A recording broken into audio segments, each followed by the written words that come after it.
was interesting. I discussed being at the Aguda convention 2 Shabbos ago, and I don't want to mention who it was because of the story, but a very prominent Rebbetzin came over to me on Sunday morning and said to me, you know, we all struggle with davening Shemona Esrei. This is what she says to me. That's why I don't want to mention who it was. There were only, I don't know, tens of them there, so it's not like you can recognize it. She said, someone once told me, have kavanah for the end of the bracha. When you say, Baruch Atah Hashem, Chonen Ladam Dat, or Baruch Atah Hashem, Matzmiach Karen Yeshua, whatever it is, have kavanah for the end of the bracha. She says, when you have that focus of Baruch Atah Hashem, and Hashem is Hayal Ve'Viyeh, and you have focus, she said, then you find that suddenly you're much more rooted in what? In your davening. Whatever it is, Chanukah is the time for us to step out of our personal darknesses and our spiritual struggle, and each and every one of us is in a different place, and enter into the world of the Yud, of the enlightenment, of the Tzaddik, and to live Yiddishkeit, and to show that this is Keim Chayenu Baruch Yameinu. This is my passion. This is what excites me. And I will tell you, my friends, this is the key. One key of raising children who will have this chayus.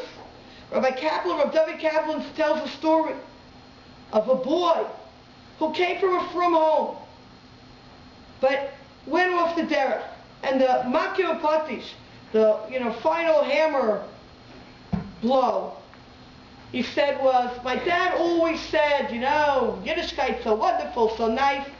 He said, the only time I saw my father ever really get excited was when our next door neighbor got a brand new car.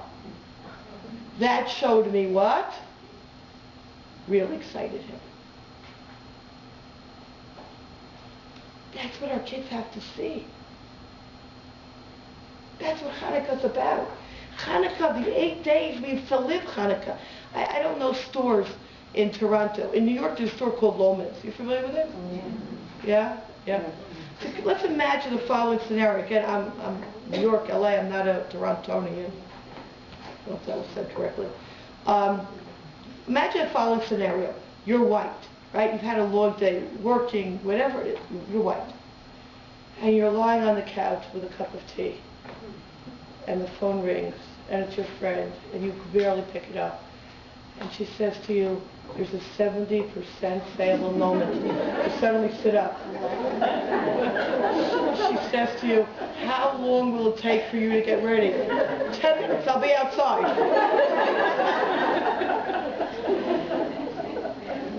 And your kids are watching this. Now let's take the same scenario. Back on that couch, cup of tea, friend calls up and says, there's a guest speaker giving a Shira tonight. And you say, oh, I would love to go to that Shira. I'm sure they're excellent. I know. I'm just too what? I'm just too white. I can't do it.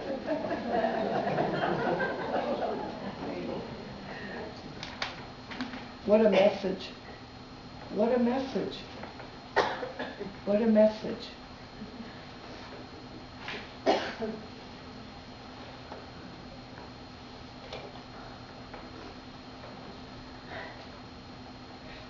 It's my kids turning to me on my birthday this year and saying, we wish Halekach Ba'alibov would come out with a new volume so we could give you a birthday present, Ima, that we know you would like.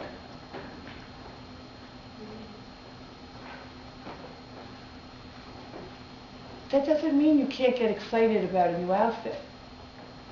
But boy, is there a difference. When that new sefer comes out, the world is shaking. What excites us. Chanukah is about being excited about Yiddishkeit. Chanukah is about beautiful Sfas Emes that Rabbi Shimon brings in that wonderful book, 8 Nights, 8 Gifts for the Soul, source 36.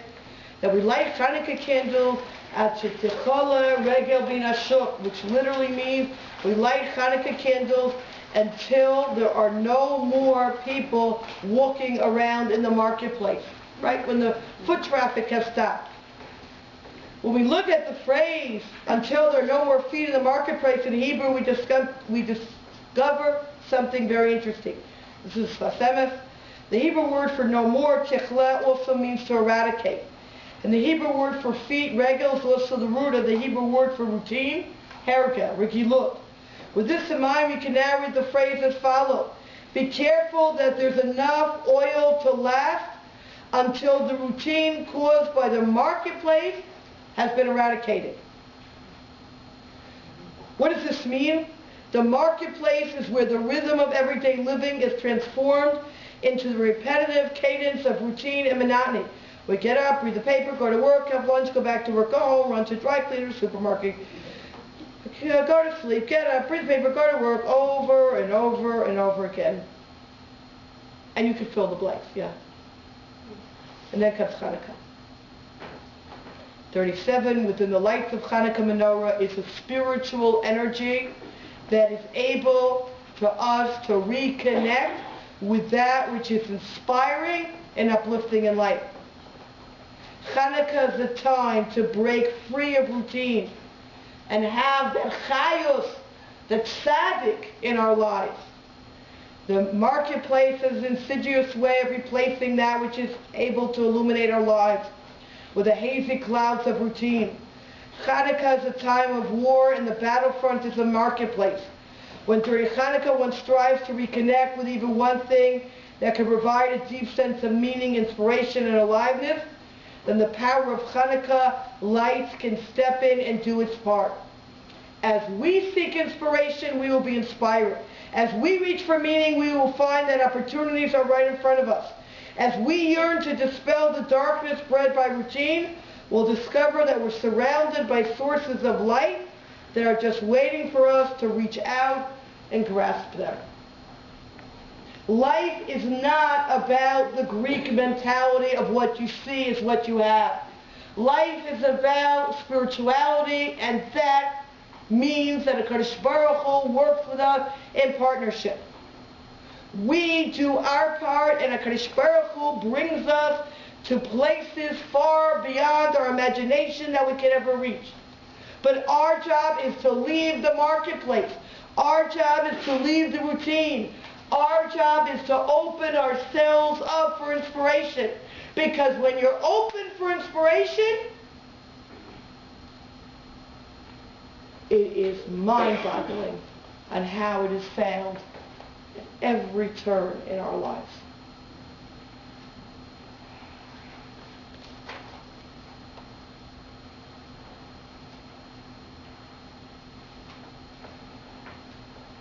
Perhaps, as our final two ideas, if we had a focus during the week of Chanukah,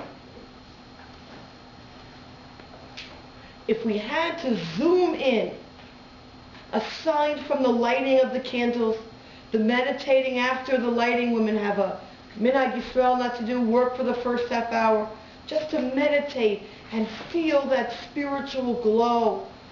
Meditate on where am I going in my life? Have I gotten caught up in the vavs and the nuns that are dragging me down? Has it not only caught me up in terms of my mindset and how influenced I am by the world around me, but has it also caught me up that I don't feel anymore in my spiritual strivings? To reflect and ask myself, how can I reconnect with the HaKadosh Baruch Hu, with Judaism, wherever we're at? How can I be more alive in my relationship with God? How can the Lomans and the Shira be at least the same response? So aside from the times of the lighting of the candles, perhaps two of the major times to focus on Chanukah is the very two things that the Greeks wanted to destroy from us: Shabbos and Rosh Chodesh. And every Chanukah has in it a Shabbos and a Rosh Chodesh. We know the Rebbetzin points out that Rosh Chodesh in 39 is the time Sha'az Yoredet L'Olam, where the asterisk says in the middle column, Hashpa Shol Itchadshus. There is a rejuvenation in the air. And a person has the ability to start afresh. It's a new month. It's a new slate. And to leave that hergel, to leave that routine. And that's why Rosh Chodesh is a time of tshuva, because it's a time of newness. For us as women who have a particular affinity toward Rosh Chodesh, for those of us who aren't makpid, and we do laundry and we iron, for those of us who iron, so women, one of those lost arts, yeah. So women don't do that in Rosh Chodesh. So if you generally do that in Rosh Chodesh, don't do those types of things in Rosh Chodesh. Dress up a little bit nicer in Rosh Chodesh. If you dress nicer, have a suda in Rosh Chodesh, if you normally don't. Right? Make it into a meal, make it something special. But the very least, feel the Rosh Chodesh, feel the Itchadshus, that my mitzvahs today are going to be different. I'm a new person.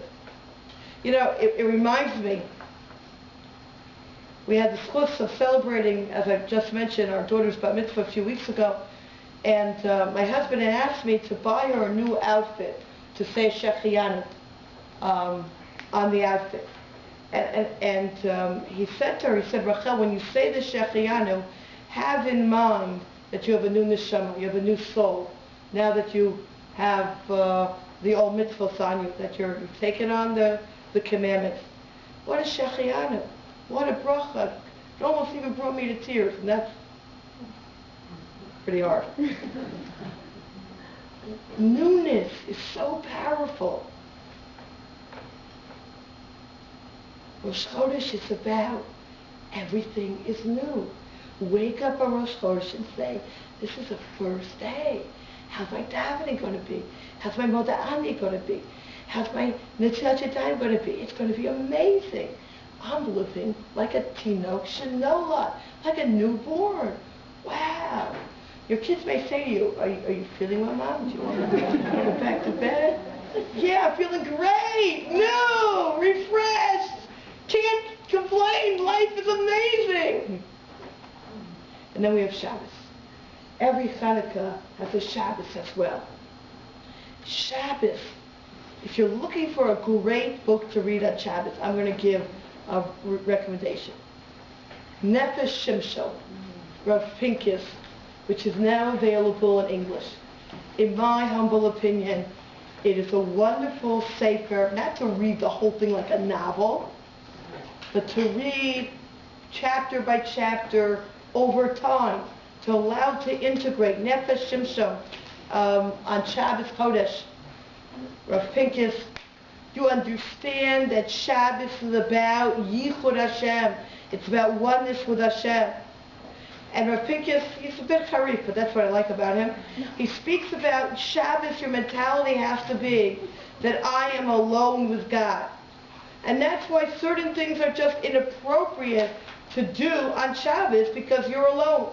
There's a famous example that Rav Pincus gives it. He says, can you imagine a chassan and kala who just have the chuppah and they're being danced into the cheder yichud to be alone for the first time? And this is the moment, the courtship, the engagement, the vort, the l'chaim, the vort, and finally they're together. Now imagine this scene. They walk into cheder yichud together, right? All the boys are outside, and the chassan turns to the kala and says, Kala dear, please excuse me. I have not looked at the sports page today. I asked a good friend to put it down here. It's not going to be long, just a couple of minutes. I'll look at the sports page, see what the box scores are, and then I'll be more than happy to be with you. You can imagine what the kala would say. I'm not going to have to help you out.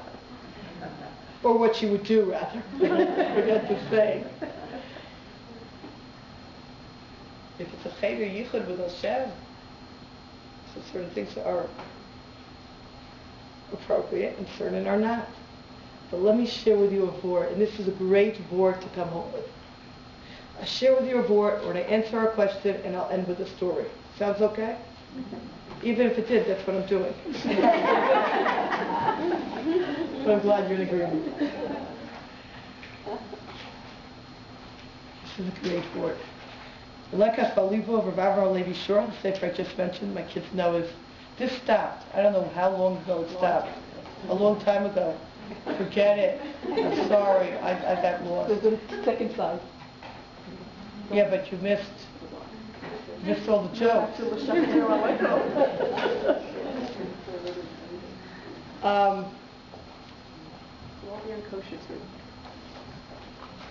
Let us believe for Barbara Levi. Listen to what he says. We sing every Friday night. Shalom Aleichem. We invite in the Malachim. We invite in the angels. V'lachem l'shalom. We greet them. Barchuni l'shalom. And then we say something very bizarre. And that is, Seichem l'shalom, goodbye. And I want you to know there are some communities that don't sing Seichem l'shalom. You don't. Because, how could you say goodbye? You just said hello, right? You haven't invited them in. They haven't even stay for Kiddush. Goodbye. You're not that a host. So some types that say Kabul Shalom is to the weekday angels. The weekday angels who accompany the Shabbos angels, we allow them in for like 5 minutes to experience Shabbos, and then we say, okay, you're the weekday angels, leave. Listen to this word based on, I believe, Rebbetzin Kohen.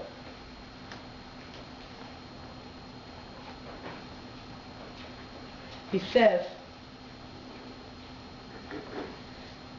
third column on this page, top.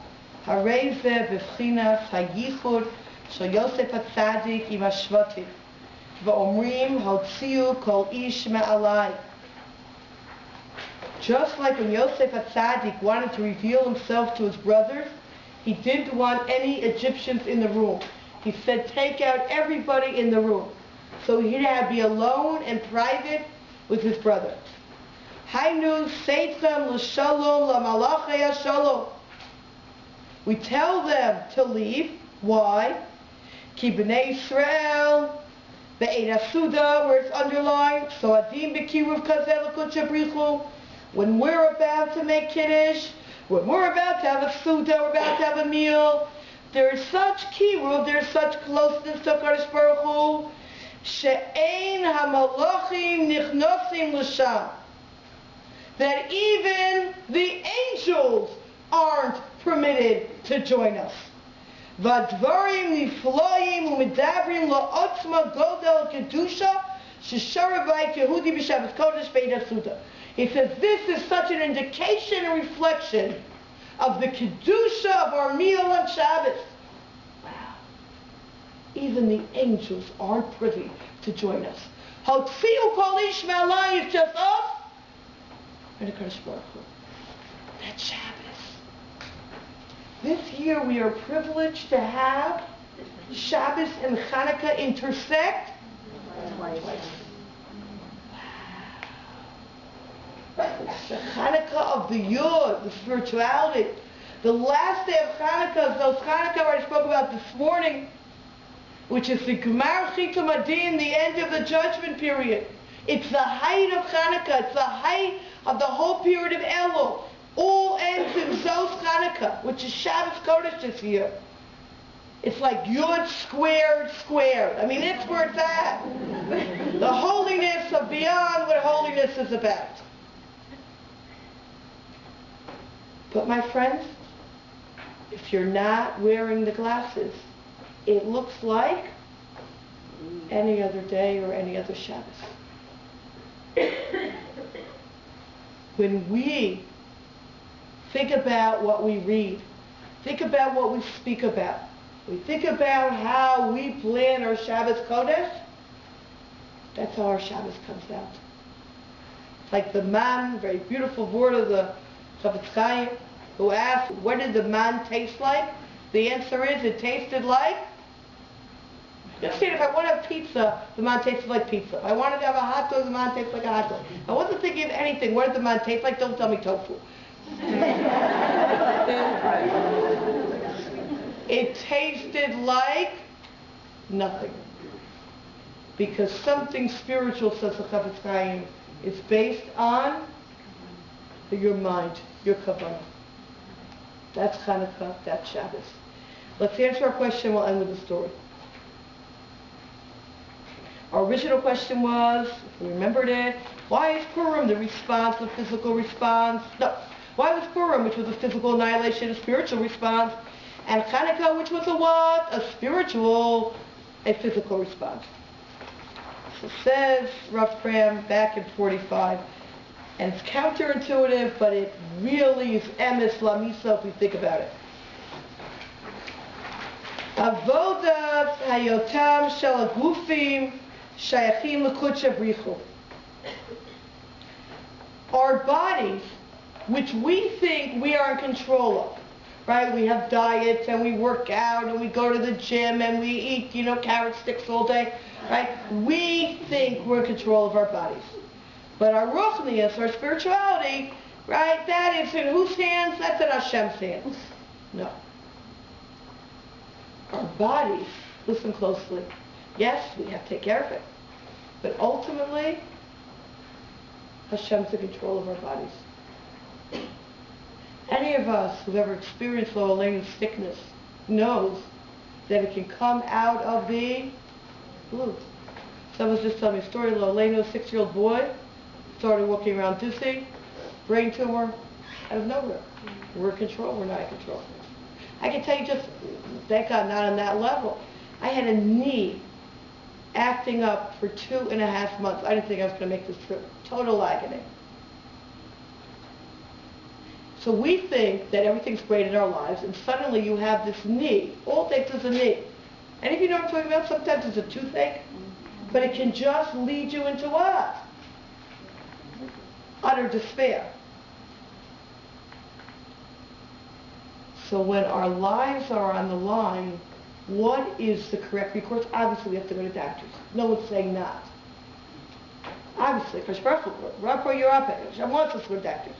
But what is the real essence and recourse for physical ailments? Lahashmi, laharog, labe, when they wanted to exterminate us physically, who is in control of our physical beings? The only response is to daven. Yes, to do what you need to do, and they did fight, but your first response, and this is true of people who are sick, Lo Aleinu, has to be what? Tefillah. Because our bodies are a gift from God. Right? No one at a funeral talks about how tall a person was. Because that's something given to them by womb. Here's the punchline. Our spirituality, all of our spirituality is in our hands. And therefore, says Rav Pram, when it came to the gzeira of the ruach, of the spirit, we had to show HaKadosh Baruch Hu that our spirituality mattered to us. We had to show HaKadosh Baruch Hu that we wanted to be proactive to keep our spirituality. Because our spirituality is not something in God's hand. Go pray. Our spirituality, and to keep our spirituality is in our hands. The Chashmonim obviously daven, but going out to be Melser Nefesh, to put their lives on their line for the spirituality, is the model for us. To what extent are we ready to do anything for our spirituality? How much of our spirituality do we take for granted? What the Chashmonaim were showing us is when it comes to the spiritual aspect of our lives, we have to give of ourselves totally. Because ultimately, that is what belongs to us. Ultimately, that is what we are going to take with us to the next world. And that is what Chanukah is celebrating. How much are we connected to those roots in heaven? How much are we connected to that Pintalayin? How much are we ready to exert and to expend ourselves to live a deeper, more thoughtful, spiritual life? And the Chashmonaim are our model of if something spiritually is really important to you, that even when you're on the couch like this, what are you going to do? You're going to be Moser Nefesh. You're going to go for it. This is our lives. I'd like to end with a story.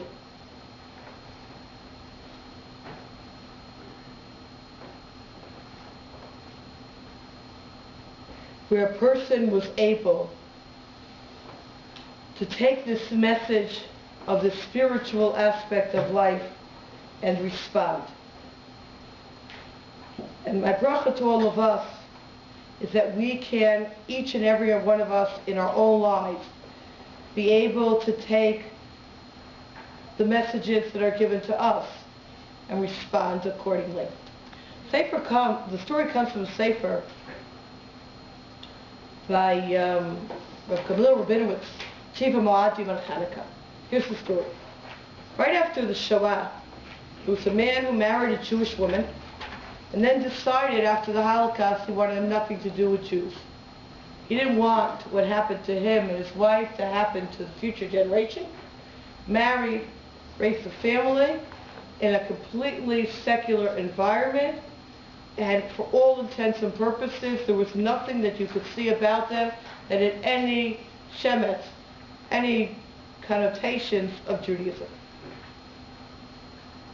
Kegoyei Haaretz. One day, when one of his children, one of his boys turned 13, so again we're talking about the 1950s here. The story would be a little bit different in our day and age, but this is 1950s, so some of you can go back down there, others of you can think about going back down there. And he said to his 13-year-old boy, let's go to this store. They didn't have malls then, you understand? It's a rather new concept of how you can be bombarded by materialism. But then it was a little bit more simpler. And he said to his son, whatever you want, I'm ready to buy for you. Whatever it is, I'm ready to pay. It's a great offer. So again, it's limited in the 1950s what you can buy. So they walked from store to store, and it happened to be in this particular place that they were, there was a Judaica store. And there was a menorah prominently displayed in the window. So the son was very attracted to this menorah and says to his father, come, let's go into the store. His father saw what store it was. He said, no, I don't think it's a good idea. Let's find another store. He said, no, it's good. God, let's go. Did you tell me I could buy it? Yeah, I did. Okay, you want okay, fine. They go into the store. And the son looks at this menorah and says, I want this. Father, come on, what are you going to do with a menorah? Buy something that's useful, that you can do something with. This is just going to sit there on your desk. I mean, it's really, really not a smart idea. So I said, no, I want this menorah. Well, went to the shopkeeper, okay, how much is this menorah? The shopkeeper said, it's not for sale. He said to the son, you see, it's not for sale. Go back, tell the shopkeeper I want to buy it. Okay, my son really wants this menorah. Shopkeeper said, I told you it's not for sale. This menorah was made by a person in one of the ghettos under tremendous mesirus nefesh, very dire circumstances to make a menorah, and it represents Jewish survival, and it's here really as a symbol more than something to be sold. The son was adamant. He said, I want this menorah. So the father knew that even when people like Jewish symbols, the right price, people like other Jewish symbols in its place. And he paid a hefty sum for this menorah. Not happily, but this is what his son wanted. A deal was a deal. A few days later, he comes home and sees that this menorah is in pieces on the kid's floor. It broke. And the father absolutely wolfed it. I spent so much money for this, you can imagine, yeah. And I told you you weren't going to use it, I spent. Then he calmed down, and he said to his son, you know what, let's rebuild this together. So I said, great. If someone built it in the first place, it can be rebuilt. So they sit down and start rebuilding the menorah. And as they're putting the pieces together and they're trying to, figure out how it interlocks together, the father pushes one piece into another and sees that there was something stuck, that he couldn't get the one piece in. And he saw that there was a piece of paper rolled up inside, like a hollow part of the menorah. So he gets, something to pull out the piece of paper, and he opens it up. And he reads what's on the paper. And he goes into a dead faint. They revive him, and he remembers what's on that paper, and he what? When he finally comes to, they said, what is on this paper? So what's on this paper is the person who built this menorah describing who he is, what family he's from, what ghetto he was in, and he writes, I don't know whether I'll be able to light the menorah tonight as well as tomorrow night. I don't know whether I'll be able to light the menorah this year or the following year. Our lives are too in turmoil. But I ask that whoever should find this menorah should please learn Mishnayos in my memory and the memory of my family, and he lists the members of his family. And as you can imagine, this man recognizes that the person who wrote this note was his own father.